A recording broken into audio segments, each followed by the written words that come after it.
Welcome everyone to the NCS4 online technology webinar series, where we review people, processes, and technology by partnering with leading industry technology providers to discuss how technology applies to the operational community. Thank you for joining us today. With NCS4, my name is Michael Finley. Our topic today is COVID testing for events in schools, the stories, the science, and what the market looks like now. Before we get started, I'd like to quickly go over a couple of features of this platform. We're not going to be using the hand raising function, but we will be taking questions for our panelists at the end. To ask a question, if you look on the side for desktop users, you'll see a menu. And if you click on the questions part, you'll be able to type your questions in there. For smartphone users, this platform is the question function is going to be at the bottom of your screen. So again, the panelists will be taking questions at the end, so we encourage you to please ask during the webinar if you have any questions whatsoever. So we have an outstanding panel today to bring you this discussion, and joining us today are Cameron McIntosh. He's the Chief of Staff for Wild Health. We've got Dr. Luke Murray, he's the COVID Director for Wild Health. We've got Kelly Nelson, the Account Manager for Wild Health. And we've got Luke Bramlett, he's the Director of Safety at Churchill Downs Racetrack. And here to moderate this discussion is Joe Monroe, and Joe is Chief of Police for the University of Kentucky. Joe, take it away. Thanks, Michael. Well, good afternoon to everybody, and welcome to today's webinar. You know, the year 2020 really threw us a lot of curveballs, and with the COVID-19 pandemic being the leader of that curveball. We were all kind of forced to change on how we operate and conduct our operations on a daily basis. We all know many schools and colleges and universities were forced to close, as well as a lot of the sporting events and special events were forced to cancel. So as we're nearing what appears to be, the end of the pandemic crisis, our fingers are crossed. We got to think about how we're going to pivot and look at what our new norm will look like in our operations. So today, NCS4 has assembled a panel of subject matter experts that are going to discuss a case study, talk a little bit about the science behind the different types of testing. And so now I'm going to turn it over to Kelly Nelson. That's great. Thanks, Chief Monroe. So I don't think there is any better testimony to why we do testing for schools and events than a personal story from one of our valued clients with Wild Health. So today I have speaking with me Luke Bramlett. He is the Director of Safety at Churchill Downs. And during an incredible time where the Kentucky Derby, as the longest running sports event in the United States, when that tradition was threatened, we want to hear from Luke Bramlett as to what exactly did Churchill Downs do, and why did you turn to testing to still hold this event, Luke? Thanks, Kelly, and good afternoon, everyone. As you recall, back in March, when all of this started to hit and the country was shutting down, we were just weeks away from Derby 146. So we did have to make the tough decision to postpone the Derby and give us a chance to step back and formulate a sound and safe, responsible way to proceed. And part of that decision was going to be COVID-19 testing of some form. So when we had that chance to step back, hit the pause button for a little bit, we started looking at our operations plans. Obviously, they needed to change. They needed to incorporate testing. And that's when we realized that would just be an integral part of how we would move forward. And so once we decided that we were going to test, we started looking at the different options out there. And so again, when we evaluated what we needed to do and what would be the best course of action, we did incorporate testing into our health and safety operations plan. And in doing so, we felt that we'd be better prepared to host it when and if we were going to, which coincidentally did happen later in September on the 5th. Yes, and so we were thrilled that we were still able to watch Kentucky Derby as not just Kentuckians, but all around the world. I'm sure everyone was thrilled that this event could still take place. So from your perspective, why was it still important to hold Kentucky Derby amongst the other races that we actually assisted with for spring meet and now coming up into the next spring meet? Well, first and foremost, the decision to hold the race last year wasn't an independent one. We have many great partners within the state, and we worked in concert with them to make sure that what we were proposing was going to be consistent. Here in Kentucky, we have what we call healthy at work requirements. So we did want to make sure that we complied with those requirements. So it was more or less a team effort with the other racetracks. And so once we settled on and formulated a plan, we felt it was the right decision to continue with operations, not only to support our local stakeholders, but to support the horse racing industry as a whole. Yeah, we were thrilled to be able to assist with that. So what exactly needed to happen for Churchill Downs to feel safe still hosting these races? Well, as I previously mentioned, our health and safety plans were a big part in getting ready to open back up. And so we knew that testing had to be just a very important aspect to that. So in doing so, we obviously partnered with Wild Health, and we wanted to make sure that we had some sense of confidence that our backside community was tested prior to basically opening up our stables to the horses and the associated support personnel. So again, that's when we turned to Wild Health. We formulated a plan and began the process of testing everyone as they came onto the backside of our facility. Thank you. So what we're really talking about here today is, why do we test schools? Why do we test events? And a lot of the discussion that we had, Wild Health and Churchill Downs, prior to not only Kentucky Derby, but other races, was what tests do we use? So at Kentucky Derby for Churchill Downs, we chose the PCR testing as opposed to a few other different options that you're going to hear from Dr. Murray here shortly about what the other options are. But for Kentucky Derby, why was PCR testing chosen? Quite simply because it was considered the gold standard, and I believe it still is. And so we wanted to make sure that we were utilizing the very best testing procedures out there. And so it was a pretty simple decision to go with the PCR. Perfect. So, and PCR is the gold standard, like you talked about, and Dr. Murray will speak to the testament of why it is so important to get that gold standard test. Moving forward with you, you were saying when you talk about, Luke, the backside, it was important for you guys to keep the backside folks safe and tested. Let's talk about who we tested. So for those who may not totally understand that lingo, who were we testing at Churchill Downs? Sure. So most racetracks, in general terms, you have a front side, and that's obviously what the public experiences, the venue space, and then you have the backside population, those that are brought in to assist with the stabling of the horses. And so to give you kind of a general point of reference, during Derby week, we can have upwards of almost 2,000 people on our backside. It's a combination of those that actually live, they reside on the backside during the race meet. And then we also have a number of people that come in each day as if we were to come into work to report to duty. And so as a matter of kind of some numbers I'll throw out there, from August 19th through September 5th, we tested 2,282 backside employees.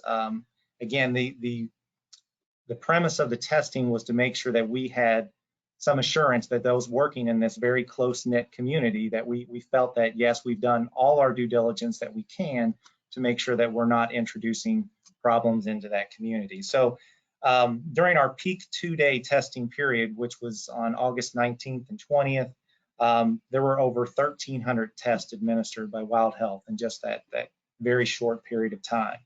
And so as a result of this, we were able to send out over 2,000 bilingual text messages letting those people that were tested know that they ended up with a non-detect as a result of the testing.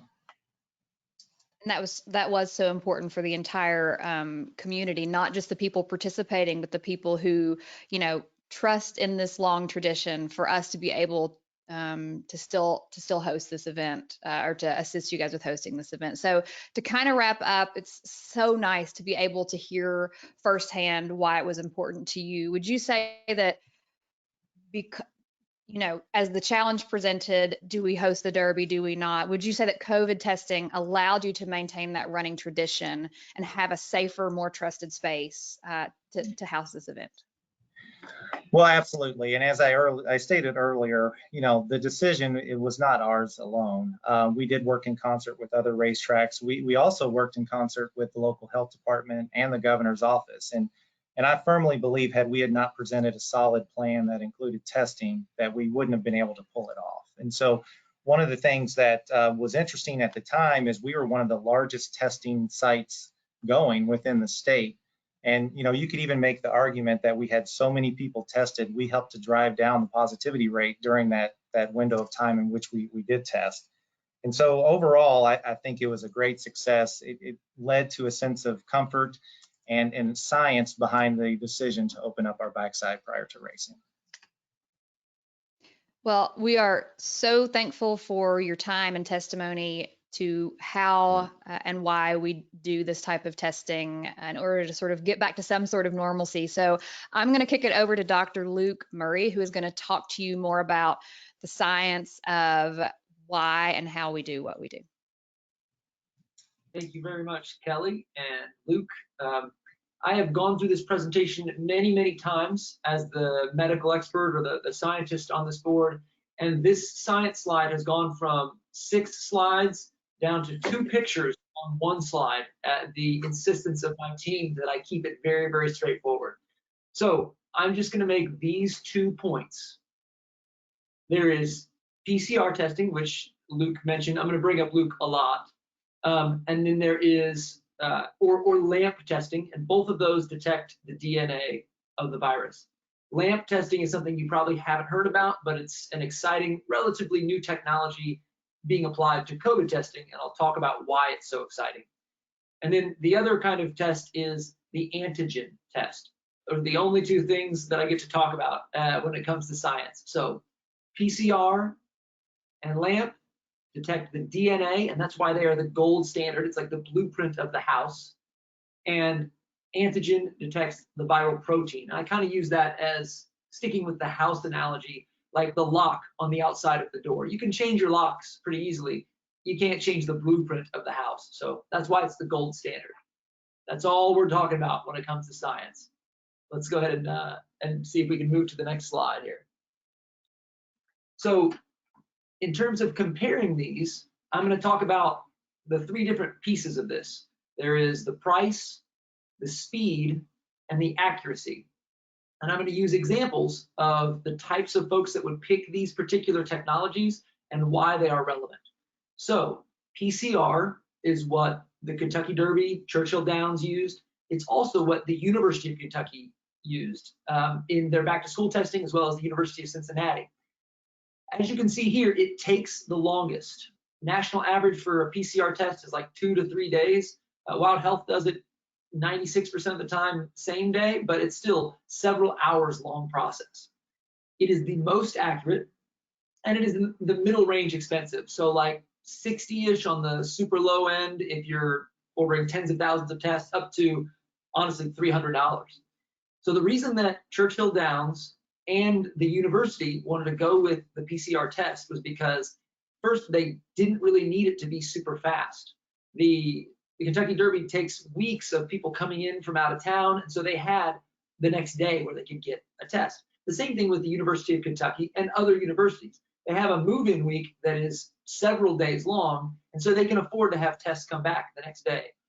They also cannot afford for the flagship university of the state of Kentucky or of the state of Ohio to be shut down. So there's just a very, very high downside risk. Again, the Kentucky Derby, millions and millions of dollars at stake. So they have to make sure that it is a gold standard test.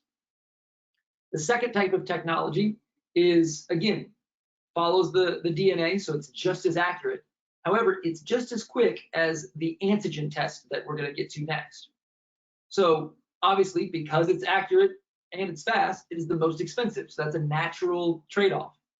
The types of clients that we're talking to that are interested in this test, and when I say briefly, I mean it's 20 minutes, 30 minutes. It's the same speed as the rapid test, the antigen test we'll talk about in a second.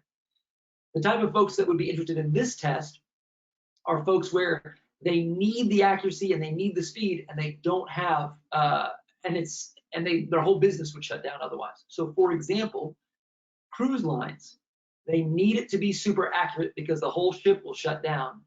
And not only could they afford to absorb some cost, their customer can afford to absorb some of the cost because they're already spending over $1,000 just on the price of the cruise. And if you've ever been on a cruise, that's just the beginning when it comes to your allowance for a vacation like that. So this test can be done right as they walk up to the boat. They get their nose swabbed.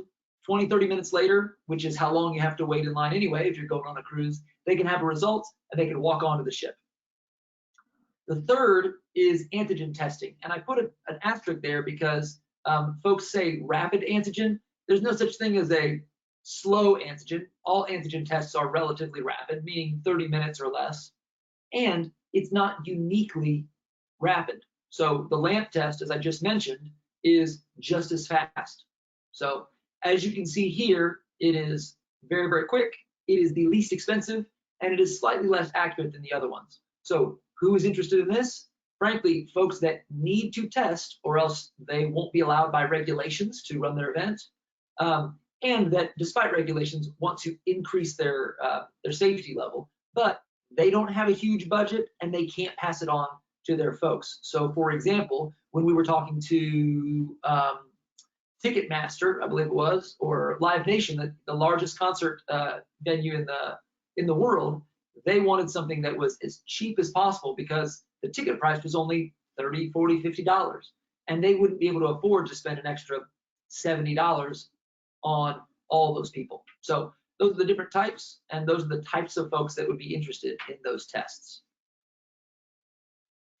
So our last slide is just showing you what I'm talking about. So we can talk about these in very general terms, but I'm going to show you the LAMP test. There's three types. The PCR is you swab your nose and it disappears and it goes to a lab. So I want to show you what the LAMP test would look like, and the only one that we are aware of currently is called Lucira. It's made by a company called Lucira. Again, this is the one that's quick, that's just as accurate as the gold standard, but it's pricier. And then we'll show you about this Binax now next. So go ahead, we can go ahead and start that video, and I'm going to talk through the process for this Lucira test. As you'll see in the video, there we go. As you'll see in the video, it's a tiny little cassette, and it has 2 or 3 buttons on there, or sorry, 2 or 3 lights. So once I put the batteries in, you're going to see a green light that goes on, and actually I don't think we're going to zoom in enough, but it's going to say ready. And that just means that you're allowed to put this thing here, like your testing media is what we call it, right into that kit. Now we don't press it all the way down, we just place it in there very, very lightly. Then the next step is I'm going to swab my own nose. There's a lot of conversation about, do you have to be a doctor to swab? Can a nurse do it? It very much depends on what has been approved for that particular test. In this case, individuals are allowed to what we call self-administer or self-swab.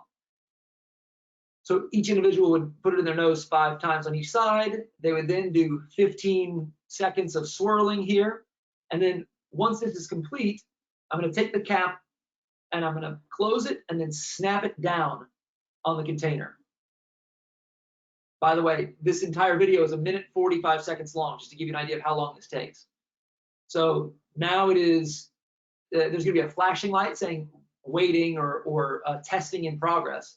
And then you're either going to get a positive, a negative, or an inconclusive. And again, you'll get that in about 20 minutes. So the idea with a cruise ship would be to say, we put your name on this, and you would just either hold it with you, or it would just sit with your name there as you kind of went around. And as you came back, we'd just say, hey, what's your name? We'd look and see that your test was done and you were negative. We have an app, they have an app. There's multiple different ways to do this with software. And then they could get on the ship. So the other tests that we have, there are multiple other tests that we'd be happy to talk about. And actually, we have materials that can teach you about all the different types of tests. But the one you have probably heard the most about in the public is Abbott's Binax Now. And I'm going to let Cameron McIntosh demonstrate this, and then he'll talk about, instead of the testing products, he'll get into the services side of testing. If you're going to be doing it yourself versus if you're going to be hiring other folks and what that looks like. Go ahead, Cameron. Awesome. Thanks, Luke, and thanks you all for having us on. We're joining live from Lexington, Kentucky right now. And I just wanted to show you all the packaging that the Binax comes in.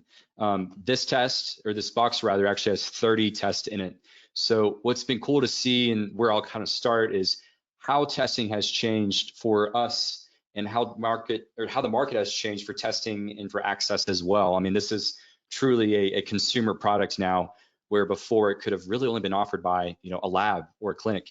Now you all have the chance and the opportunity to run your own testing, and we're hoping that we can go through some of these considerations and some of these frequently asked questions about testing to help kind of ease your mind about what testing can look like in the future for your schools or for your events. You can see the questions listed out there, but we're going to start off with, why should we even consider testing? And I think Luke B from Churchill Downs did a great job of alluding to this fact earlier on, but truly perception is reality. And as Luke Murray was saying earlier as well, the cost of testing is something we'll talk about in just a moment, but as it's becoming much more digestible to take on some of that cost, the amount of liability and risk can also be greatly reduced. So I have this graphic, and it's pretty easy to understand, but you, with any event right now, run the risk of having an event canceled if there's a positive test that comes up ahead of time. And we've seen that even with basketball tournaments so far. Certain teams have been completely removed from the tournament because one player tested positive, and that's risky. But you also have the opportunity for that one player to go out into a court and experience community risk. So rather than saying testing falls to one far end of that spectrum or the other, we're going to say that a test, whether it be an RT-PCR or a rapid antigen test, is going to fall there right in the middle. So rather than it reducing risk to one side or the other, it's going to bring down the whole risk threshold for any event overall. And this is something that we've seen a lot over the past year. My story is very unique. This time last year, I was working corporate America at a Fortune 100 company. And as soon as this pandemic hit, a lot of these questions about testing and what do we need to use, what are we gonna do with our office space, started to come up. And of course, now I've switched into this role with Wild Health. But it's been honestly just crazy to see how much testing and how much access has changed over the past year. So where we wanna start is answering the basic question of, who then should we test? You'll see there's 3 different categories that we'll focus on today, but first is athletes, and you'll see I put a period instead of a question mark there. If you are testing for a sporting event, there's a lot of different regulations that are there where pretty much athletes need to be tested. We would strongly recommend, and what we recommend to our clients as well, as you consider your staff as well, as they're passing through the airports or the hotels to get to their destinations if they're traveling for a tournament.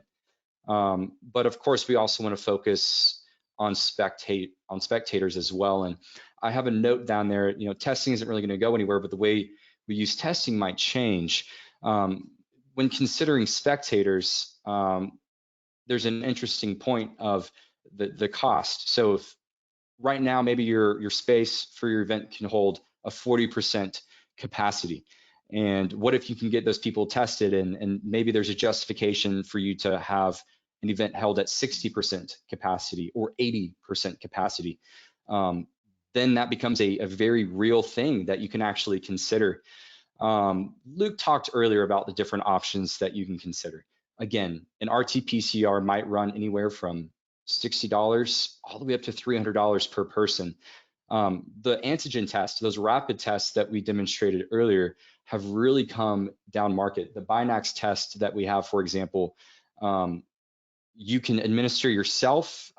Companies just like Wild Health can be the ordering physician on those, and you can get those for maybe $20 or $30 per person. Much more digestible. So I have an example of catering cost. For your event, you got to feed your athletes, your spectators, your staff to some degree. So instead of spending hundreds of dollars on a test, think of it as, well, we got to feed them. We might as well get them tested as well.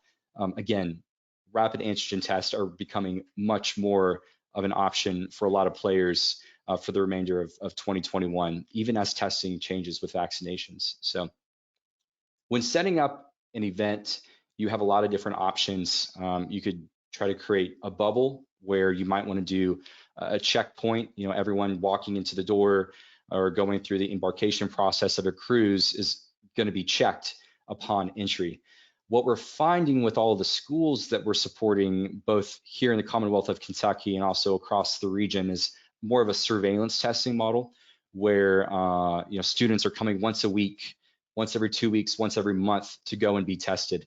And that creates, in terms of science, a baseline where we can measure spikes for a specific population. So if there's a larger event, multi-days, you may want to have people tested multiple times. And again, this is just all in the idea of mitigating that risk and bringing down that liability as much as possible. But with the different testing options, you can conduct these tests yourselves, which saves with price, but truly anywhere. Wild Health has been in 18 different states over the past year to run over 300,000 tests. We've done it in truly hotels, airports, the back of cars and buses, training facilities where we're using the different trainers for sports, sports teams. It's been really awesome to see how that has been expanded. We've helped offices set up their own testing models and testing options with these rapid tests, where now you as a consumer can actually take advantage of those different tests. So again, it's been cool to see how my role has changed and how testing has changed in the past year, but I just don't think it's going to go anywhere for the time being. So hopefully these specific examples of considerations can help fuel some different thoughts and questions on your all's end. So us as a panel now can answer any specific questions that you have about what Wild Health does or what testing may look like for your event or school. All right, thanks to our panel. Good information there for us. A couple questions, and I'll just toss them out there and see who wants to answer them. The first one that we've got is, do you still need to test even if you've been vaccinated? That's a great question, Chief. So the reason that I don't have a forest behind me, but I have some curtains, is because I'm at Kentucky Dam Village, which, in case you haven't heard of it, is a beautiful place in far, far western Kentucky. We are vaccinating folks here as an operation, but we are also testing them. And the reason is because you are not immune to COVID. So for example, we're giving the Pfizer vaccine, and it has a published effectiveness rate of 95%. That 95% does not mean that you are immune 95% of the time the day you get your test. It means that 2 weeks after your last vaccination, so that is 5 weeks later, you actually have 95% immunity. So what we're doing here is we are vaccinating and also testing at the same time, because, as you may have heard, if you've gotten the vaccine, it can cause symptoms that look an awful lot like COVID. And because you're not immune, it might actually be COVID. This happened to the Prime Minister of Pakistan last week, where 2 days after his COVID vaccine, he was positive for COVID. So the short answer to your question is yes, you definitely still need to get tested, especially if you're symptomatic. And I would not consider yourself out of the woods, so to speak, until it's been a full 2 months. Interesting. Okay.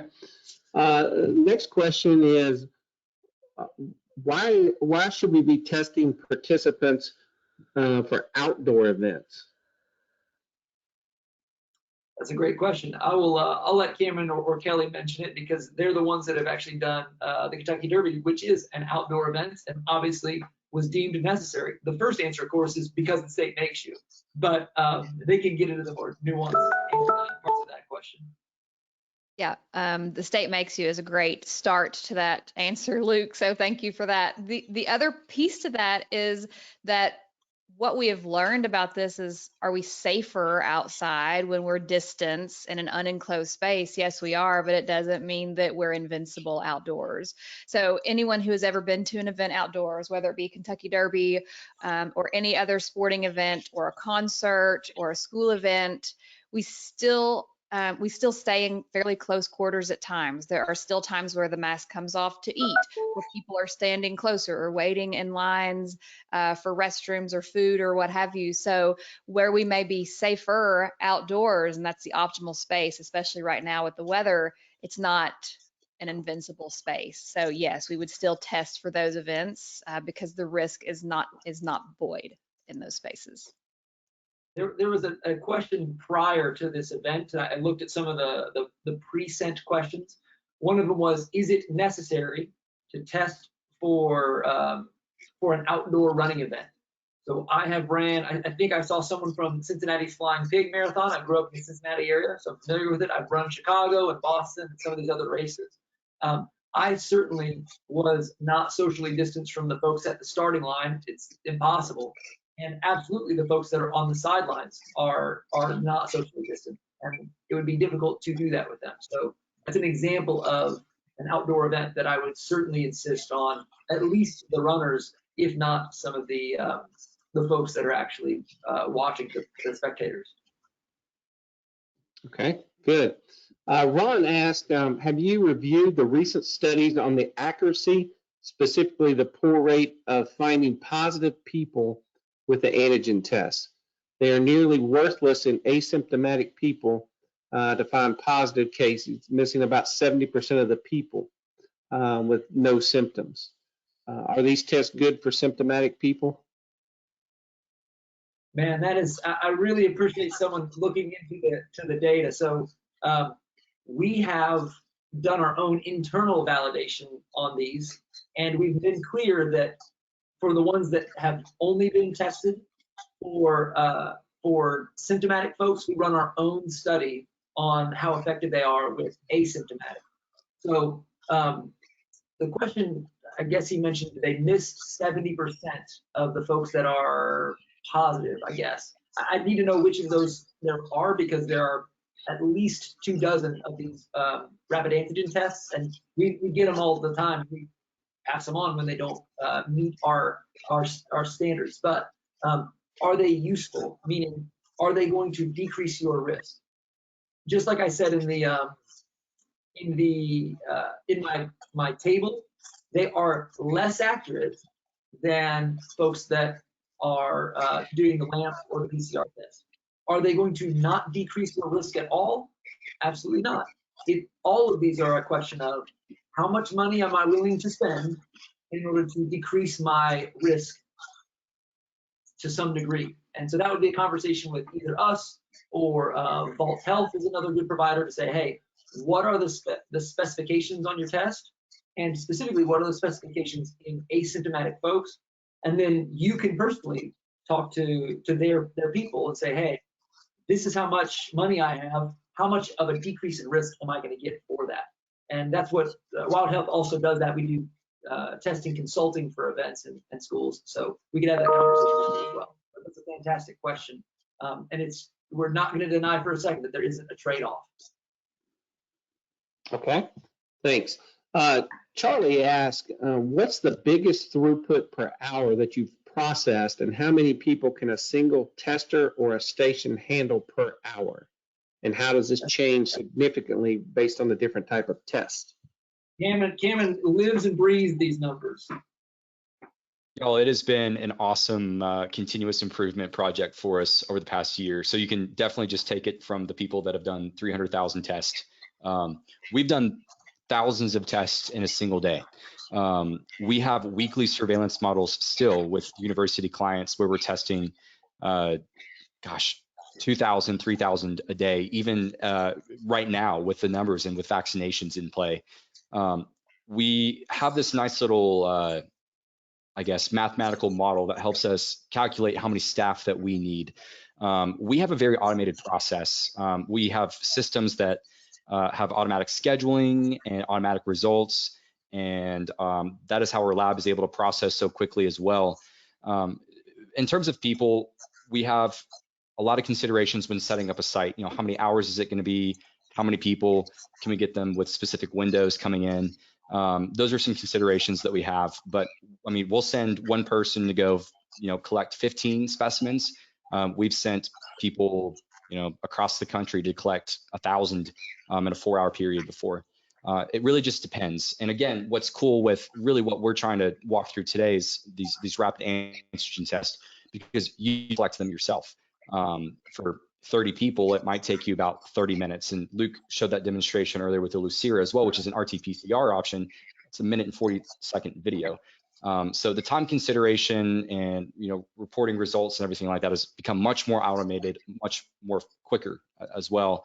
Binax, for example, has a feature where it will automatically report that result, and that's just part of what you get, part of their product. So I'll speak to another some specific answers to the question. How many is the most that we've done in a day? I believe 5,000. How long does it take to do a test? The Lucira that I showed you was 1 minute and 40 seconds to do it. You have to wait another 15 minutes in order to get it done. And then Cameron was mentioning these mathematical models that we have. Our mathematical formula is how many tests can we do per hour per person in our staff. So that answer differs from indoor to out to drive-through. If it's drive-through, then one person, if we just had one person there, they can do 20 tests in an hour. So if we had 3 people, we could do 60. If it's indoor and we only have one person, they can do 30 tests in an hour. So outdoor, 20 tests an hour per person, indoor, 30 tests an hour per person. The reason Cameron is pointing out that we've done all this automation is because that is a number that we have earned through hundreds of thousands of tests. If you were going to do it yourself, I would probably triple those numbers, or in this case, cut them into a third. So instead of one person being able to do 20 in 1 hour, I'd probably divide that by 3 and say, I can only do 10 or even 7 in an hour. Same thing if they're indoor. If you think you can do 30, or sorry, we can do 30, you might only be able to do 15 or 10. Hopefully that gives you an idea of maybe what your staffing needs might be if you were to do it yourself versus we would do it. That's Okay. PCR, by the way. Now that's just swabbing the nose and getting you out of the way. If we were going to do Binax now, it would be slower. So are these tests, do they have to be observed? What do you mean by that question, or is that coming from someone else? For the rapid antigen test, the Lucira specifically, does it have to be an observed test? No, it can be self-administered. Okay. Kelly, this is probably more for you. Did the Kentucky Derby test on site? If so, what was their turnaround for their results? Yes, that is a great question. So for Kentucky Derby, we were on Churchill Downs property. So as people came in from different states and even different countries, they were tested and then moved to their designated space while they quarantined and waited for their results. Their results differed. Some results were given in a matter of maybe 6 to 8 hours. None of them were longer than 24 hours. So again, that speaks to the type of test that they chose. They chose to do the PCR, which is the gold standard test, which, as Dr. Murray was saying, does take a bit longer to process. Louisville, Kentucky is about an hour and a half from where our lab is. So with collection, transit time, and reporting those results back, they had anywhere from 6 to 8 hours to the max of 24 hours to wait for those results. Okay.